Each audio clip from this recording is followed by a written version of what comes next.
இன்றைக்கி வந்து சூப்பரான பெலாக்கா ஃப்ரை பார்க்கலாம். இது வந்து என் ஃப்ரெண்டு தான் எனக்கு கொடுத்தது. எனக்கு பெலாக்கா எல்லாம் எங்கள் வீட்டில் கட் பண்ண வராது. இது வந்து என் தம்பி எனக்கு கட் பண்ணி கொடுத்தது. அவன் தான் க்ளீனாக சூப்பராக கட் பண்ணி கொடுத்தான். பாருங்கள் எவ்வளோ பால் இருக்குதுல.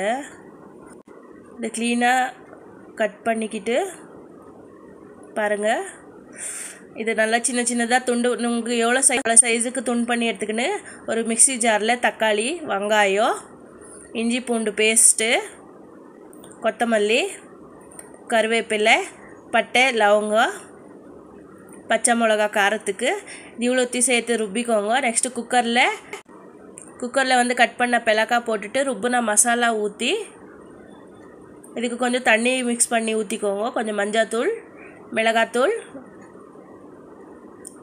உப்பு எல்லாத்தையும் சேர்த்து நல்லா மிக்ஸ் பண்ணி விட்டுட்டு சவுண்ட் வேக வச்சு எடுத்துக்கணும். அதுக்கப்புறம் இதை வந்து தவாவில் எண்ணெய் ஊற்றி நல்லா 2 பக்கமும் ஃப்ரை பண்ணி எடுத்தால் சூப்பரான பெலாக்கா